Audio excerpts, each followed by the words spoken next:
Hey, what's up mga ka-adventure? Panibagong araw, panibagong food trip adventure. Dahil kung saan nga may masarap, agad-agad natin yang pupuntahan.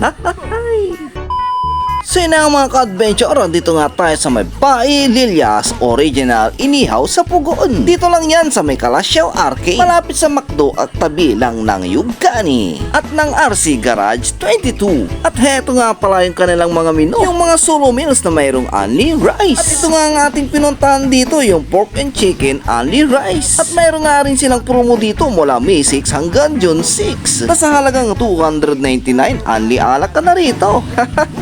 At heto nga pala yung kanilang mga bestseller dito, ang inihaw sa Pugon. Ang kagandahan nga dito mga ka-adventure ay less cholesterol kasi hindi to siya piniprito. Mayroon nga silang inihaw na pork, chicken at saka tuna. Mabubusog-lusog na naman tayo dito. Sir, kumusta yung pagkain nila dito? Okay lang no.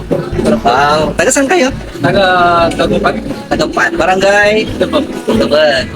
At napakaganda rin ng kanilang ambience dito. Napakaluwang at napakalinis. Pwedeng-pwede ka rito mag-dine in o di kaya na may magpa-take out. Pagkalipas nga ng ilang minuto mga ka-adventure, andito na ang ating in-order. At ang in-order nga natin dito yung only chicken at saka only liempo na may only rice, sabaw and drinks. Mayroon ding lechon kawali at saka mascara. Hey, what's up mga ka-adventure? Dito tayo ngayon sa may San Miguel Kalasyaw. Dito sa may highway, malapit sa may McDo at saka sa Korean Samgyupsal.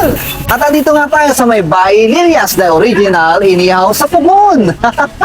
At ating ang titikman yung kanilang mga nagsasarapan o quality mga pagkain dito. Kaya tara, let's G! Sino nga mga ka-adventure yung in-order nga natin, yung only chicken at saka only liempo. Nasa halagang 269, mabubusog-usog ka na rito. Only rice, only sabaw pa. Saan ka pa? Sa unang kagat, thank you Lord agad. Abay, napakasarap naman talaga mga ka-adventure. Quality.